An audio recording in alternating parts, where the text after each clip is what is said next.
Et salut à toi qui regarde cette vidéo, t'inquiète pas, ça va aller très très vite. Et prends le temps de l'écouter parce que peut-être ça pourrait changer ta façon de voir les choses.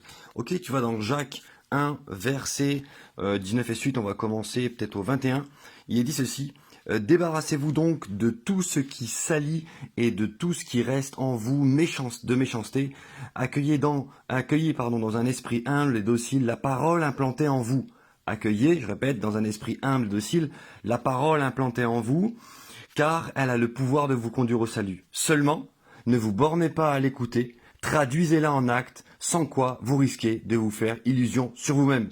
En effet, si quelqu'un se contente d'écouter la parole sans y conformer ses actes, il ressemble à un homme qui observe son visage dans un miroir, à peine a-t-il parti qu'il a déjà oublié ce qu'il a vu, et qui devrait pourtant être mis en ordre. Par contre, si quelqu'un scrute attentivement la loi parfaite qui nous donne la vraie liberté, je te parle de l'esprit qui est en toi, et qui, s'il l'étudie assidûment, s'il vit avec elle, il lui demeure, fidèlement attaché, il en arrive ainsi, non à écouter pour oublier, mais à agir ponctuellement d'après ce qu'il aura entendu. Un tel homme trouvera le bonheur en obéissant à la parole. C'est pour dire que, tu vois, je trouve que des fois dans la vie chrétienne, comme ça n'avance pas assez. Je sais pas si toi où t'en es, mais la parole de Dieu, on n'a pas l'impression des fois qu'elle porte du fruit régulièrement. Elle doit pourtant nous bousculer, elle doit pourtant nous faire avancer la parole de Dieu. Elle doit nous transformer. Mais voilà, souvent, et dans le cas ici, on écoute, on est là le dimanche, on écoute, on prend peut-être même des notes, mais en fait, on la laisse pas nous transformer. Alors, juste te donner quelques exemples de ce qui pourrait être transformant en toi. Rappelle-toi par exemple, il y a un truc tout bête que Jésus dit en Matthieu 18, verset 22, il parle du pardon. Puis il dit un truc du genre comme ça, voilà. Jésus lui dit, je ne te dis pas jusqu'à 7 fois, faut pas pardonner jusqu'à 7 fois, mais jusqu'à 70 fois 7 fois.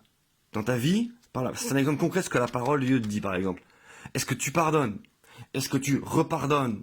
Est-ce que tu fais grâce? Est-ce que tu aimes celui qui est autour de toi? Est-ce que réellement, tu prends soin même de celui qui t'embête, de celui qui te veut du mal? Est-ce que tu le bénis, tu vois? C'est un exemple concret. Sinon, tu te fais partie de ceux qui sont là, et puis qui regardent la parole, qui l'écoutent, et puis qu'après, ils s'en vont, et ils oublient comment ils sont.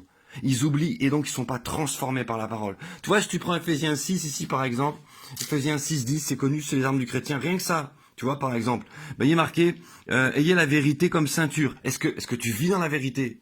Est-ce que des fois, par exemple, tu laisses pas les petites choses bizarres passer dans tes discours, des choses comme ça? Est-ce que tu vis dans la vérité? Tu vois, par exemple, et la droiture comme cuirasse, ou la justice comme cuirasse, la droiture. Est-ce que tu es quelqu'un de droit?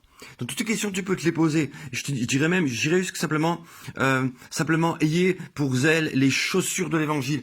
Est-ce que tu es zélé pour l'évangile? Voilà, tout ça, rien que ces quelques petits points, tu vois.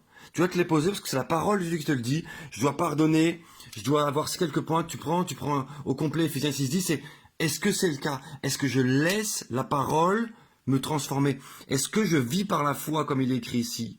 Est-ce que je vis dans la droiture? Il faut que tu te poses ces questions et que tu te les poses jusqu'à ce que la parole de Dieu te transforme et que tu ne sois pas un auditeur oublieux. Sinon, tu sais quoi?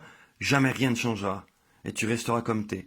Et moi, je dis une chose, nous sommes faits pour changer, pour être des disciples qui avançons et qui ressemblons de plus en plus à Christ. Que Dieu vous bénisse.